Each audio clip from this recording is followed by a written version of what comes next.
की जय। जिनका विवाह दक्षिणा से हुआ, इसलिए यज्ञ में दक्षिणा का बहुत अनिवार्य होती है। बिना दक्षिणा के यज्ञ का फल प्राप्त नहीं होता। और सबसे छोटी प्रसूति, महाराज मनु की जो पुत्री छोटी हैं प्रसूति, उनका विवाह दक्ष प्रजापति के साथ विवाह हुआ, जिनकी 16 कन्या हैं। 13 धर्म को विहाई, 1 पितरों को विहाई और 1 अग्निदेव को स्वाहा नाम की और 1 भोलेनाथ के साथ विवाह हुआ माता सती का। लेकिन इनका इस प्रकार का संयोग बना कि अपने पिता के यज्ञ में ही अपने देह को भस्म कर दिया। महाराज विदुर ने मैत्री जी से कहा, गुरुदेव ससुर दामाद में तो बहुत प्रेम होता है, फिर ऐसा क्या हुआ जिससे माता भगवती सती को अपने देह को भस्म करना पड़ा? कहा, राजन मैं तुम्हें भगवती सती का चरित्र सुनाता हूं। जब जो सब प्रजापति का पद होता है, सारे पदों पे नियुक्त किया और दक्ष को जब प्रजापति का पद मिला, दक्ष पहले से ही तो अभिमानी था और पद और मिल गया तो और अभिमान चढ़ गया। उसके स्वागत के लिए एक सभा रखी, स्वागत के लिए। जैसे ही प्रवेश किया उसने, सारे देवता खड़े हो गए, सिर्फ 3 देवता खड़े नहीं हुए, ब्रह्मा विष्णु और महेश।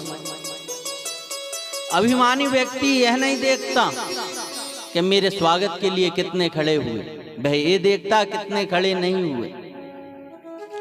जब तीनों को बैठे देखा, क्रोध में भरे कहा, यह तो ब्रह्मा जी बैठे हैं, चलो ठीक पिताजी है, कोई बात नहीं। भगवान विष्णु को देखा तो कहा, दादाजी हैं, चलो कोई भी बात नहीं। जब भोलेनाथ को देखा तो क्रोधित होकर सभी सभासदों को संबोधन करने लगा। श्रूयतां ब्रह्मर्षयो सहदेवा सहनुगं साधूनां प्रवृत्तिं नागानात्र चमत्सरान्। हे सभासदवासियों, सभी ध्यान पूर्वक सुनना। अगर एक भी व्यक्ति सभा में अशब्द आ जाए तो सारी सभा का माहौल खराब कर देता है। जिसे शिष्टाचार का ज्ञान नहीं, उसे सभा में आने का क्या अधिकार? सब अब तो सारे देवता एक दूसरे के मुंह को देखने लगे, ऐसा कौन है? जब इधर उधर देखा तो कहा दक्ष ने, अरे इधर उधर क्या देखते हो, यह शंकर तुम्हें नहीं दिखाई देता? अरे मैंने तो इसे अपनी पुत्री बिहाई है और दामाद तो पुत्र के समान होता है, इसने मेरा स्वागत नहीं किया। कहा, अगर ये सभ्य लोगों में बैठता तो इसे सभ्यता का ज्ञान होता, ये तो भूत प्रेतों में बैठा रहता है, तो इसमें कहां से सभ्यता आएगी? कहा, ये तो मेरी इज्जत को धूमिल करता है। तो एक ने कहा, भैया जब इतना बेकार है तो अपनी बेटी क्यों बिहा दी? अब तो और गर्म हो गया। कहा, मैं तो इसे कभी नहीं देता अपनी बेटी, ये तो पिताजी के कहने, ब्रह्मा जी के कहने पे मैंने अपनी पुत्री का विवाह कर दिया। कहाँ मेरी मृगलोचनी कन्या और कहाँ ये मरकट नेत्रों वाला शंकर। गृहत्वा मृग साक्षात पाणी मरकट लोचना, कभी विवाह नहीं करता। और क्रोध बढ़ते बढ़ते नंदीश्वर खड़े हो गए। ये दक्ष, तू पद के मद में इतना अभिमानग्रस्त हो गया, तू भोलेनाथ की महिमा को भूल गया। तो भोले बाबा ने कहा, भैया शांत रहो, ससुराल की गाली सबको सुननी पड़ती है कि कोई शादी में सुनता है, हम शादी के बाद सुन रहे हैं। भोले बाबा ने शांत किया और क्रोध बढ़ते बढ़ते श्राप दे दिया। कहा, आज से शंकर को किसी भी यज्ञ में भाग नहीं मिलेगा। अब नंदीश्वर से रहा नहीं गया। जब रहा नहीं गया तो कहा, ये दक्ष, मैं भी तुझे श्राप देता हूं, तेरे धड़ पे बकरे का सल लग जाता। भृगु जी खड़े हो गए, कहा क्यों नंदीश्वर तुम कौन होते हो ससुर दामाद के बीच में बोलने वाले? मैं भी तुम्हें श्राप देता हूं, भोलेनाथ के गण पाखंडी हो जाए। भोलेनाथ के गण खड़े हो गए कि ए बाबा हमको पाखंडी कहता है, हम भी तुझे श्राप देते हैं कि तेरे जैसे ब्राह्मण भिखमंगा बन जाए। अब तो स्वागत समारोह क्या, वो तो श्राप समारोह हो गई। सब एक दूसरे को श्राप देने लगे। भोले बाबा ने सभी को समझाया और कहा भैया चलो शांति, ससुर जी है, कोई बात नहीं, गाली दे रहे हैं। तो भोले बाबा वहां से लेकर सभी गणों को कैलाश आ गए। लेकिन दक्ष के अंदर से जो अहंकार था, वह क्रोध बदले की भावना वह शांत नहीं हुई।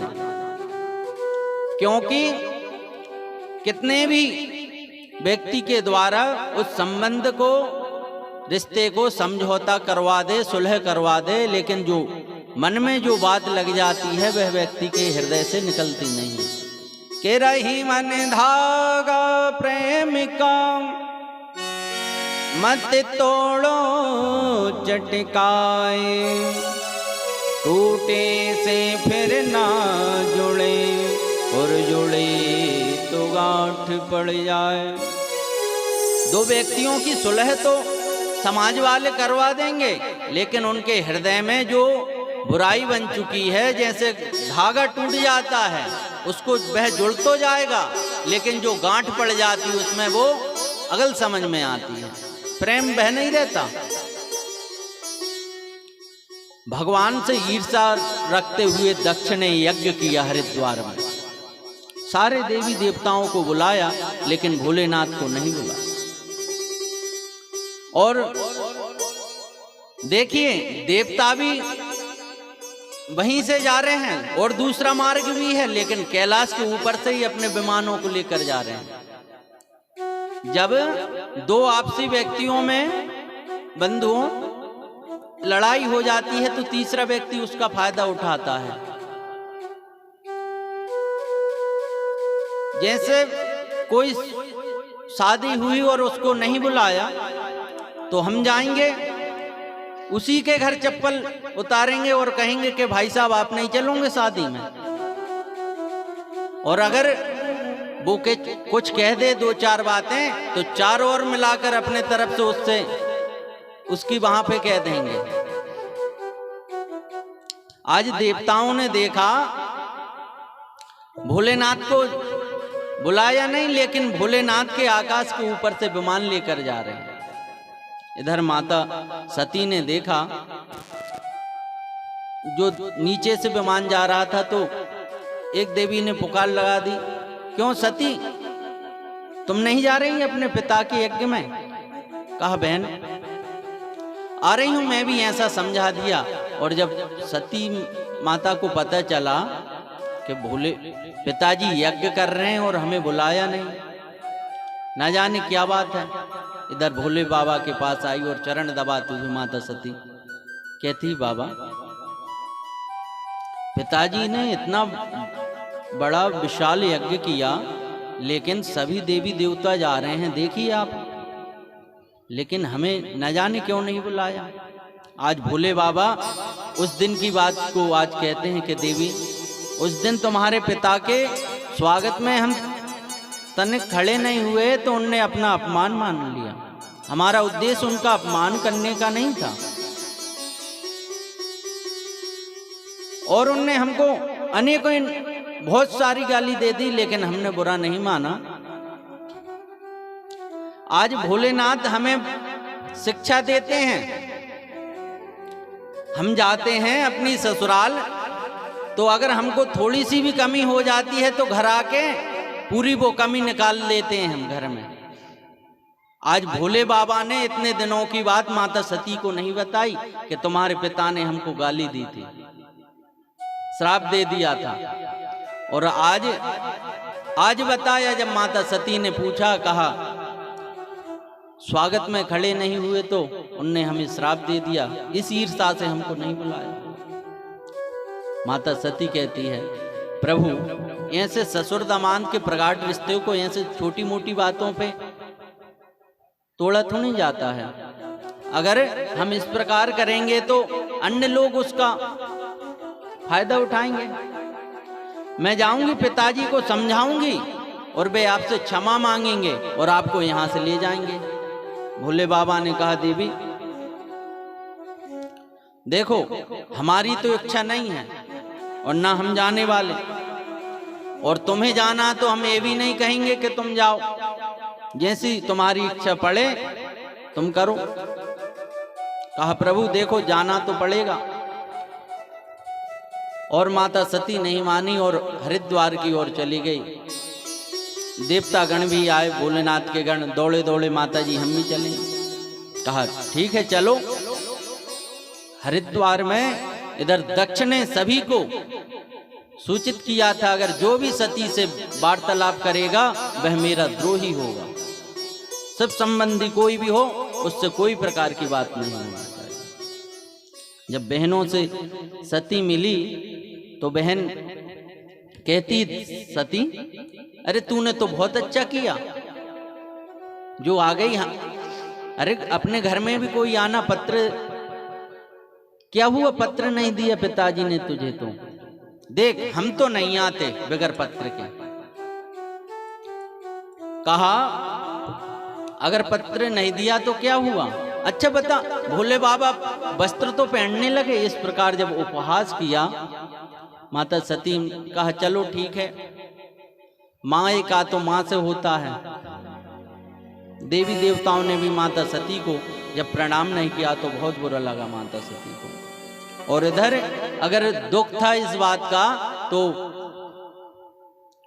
माता सती की माँ को था कि सादर भला ही मिली माता, सादर भला ही मिली माता, सादर भला ही मिली माता, सादर भला ही मिली माता, सादर भला ही मिली माता, भगनी मिली बहुत मुस्काता, भगनी मिली बहुत मुस्काता, भगनी मिली बहुत मुस्काता, भगनी मिली बहुत मुस्काता। अगर दुख था तो माता प्रसूति को था। कहा, मेरी पुत्री सती नहीं आई यज्ञ में। सारे देवी देवताओं को बुलाया, सभी आए, रिश्तेदार आए, अगर आई नहीं तो मेरी सबसे छोटी बेटी सती नहीं आई इस यज्ञ में। और जब जैसे ही माता प्रसूति ने सती को देखा तो हृदय से लगा लिया और कहा, माँ, पिताजी ने इस संबंध को इतनी सरलता से कैसे तोड़ दिया और हमको बुलाया नहीं, भोलेनाथ को बुलाया नहीं। कहा, आपसे तो मैं बाद में बात करूंगी, आगे पिताजी से बात करती हूँ, उनने बुलाया क्यों नहीं। और यहाँ यज्ञ में जैसे ही माता सती गई और वहां पे छोटे से छोटे देवी देवताओं का भी स्थान रखा था, लेकिन भोले बाबा का जब स्थान नहीं देखा तो माता सती क्रोधित हो गई। दक्ष की ओर गई तो दक्ष ने मुंह फेर लिया।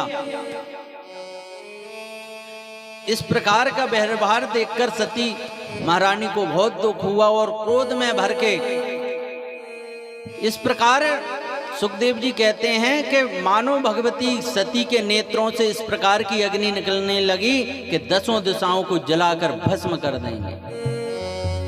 और दक्ष को ललकारते हुए कहा, ये दक्ष, तुझे ये पद क्या मिल गया? तू भोलेनाथ की महिमा को जान गया, भूल गया? मैं तो मेरे भोलेनाथ को कितनी समझा के आई थी, मैं जाऊंगी पिताजी से कहूंगी, वे आपसे क्षमा मांगेंगे, और तुमने इस प्रकार का व्यवहार किया, छोटे से छोटे देवता को स्थान दिया, लेकिन मेरे भोलेनाथ का स्थान नहीं दिया। शास्त्र तो कहते हैं कि हरिहर की निंदा करने वाले की या तो जीभ काट लो, और सामर्थ्यता नहीं है तो वहां से कानों में उंगली डाल के निकल आओ।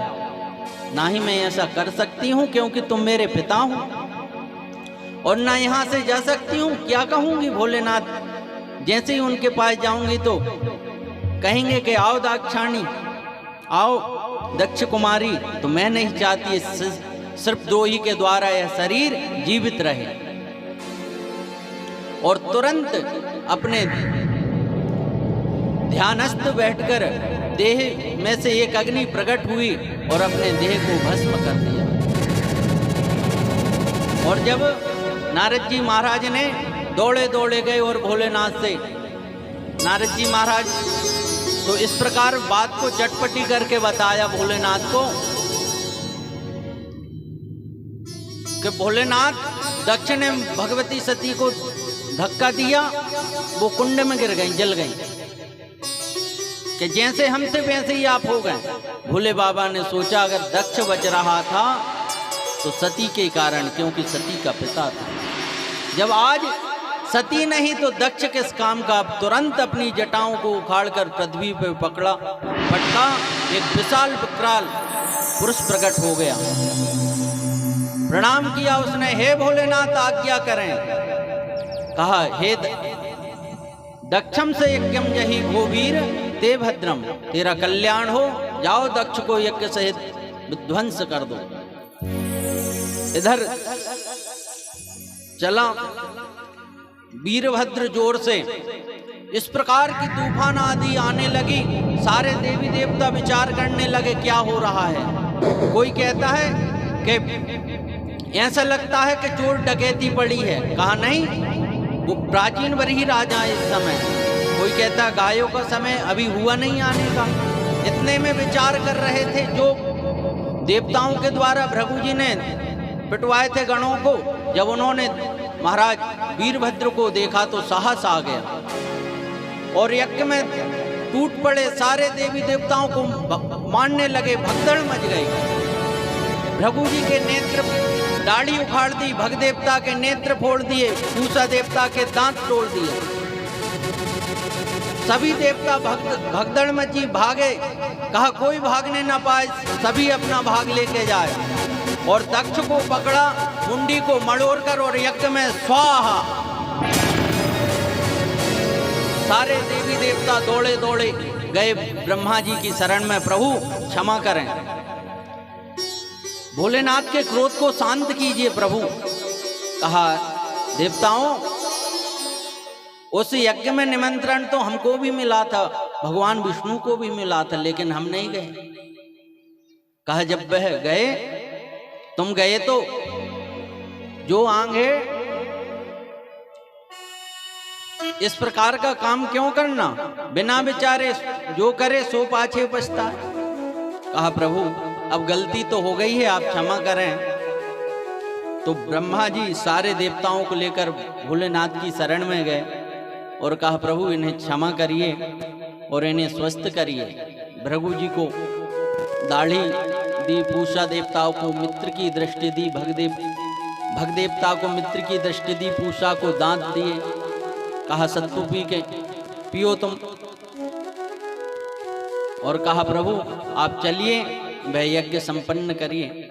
भोलेनाथ ने कहा, जब हमको यज्ञ में भाग ही नहीं दिया तो हम क्यों जाएं। कहा, प्रभु अब जो भी सामग्री बचेगी यज्ञ में वही आपका भाग रहेगा। इधर भोलेनाथ आए और कहा, लाओ यजमान जी कहाँ हैं। कहा, प्रभु यजमान जी का धड़ तो ये पड़ा है, और शीश स्वाहा हो गया। तो बकरे का सिर लगा, और जैसे ही बकरे का सिर लगा, दक्ष रोते हुए भोलेनाथ की स्तुति करने लगा कि भूया अनुग्रहे भवता कृतो में दंडस्त्वया मयि भ्रतो यदपि प्रलब्ध्वा न ब्रह्मबंध सुचवां भगवन्नवज्ञा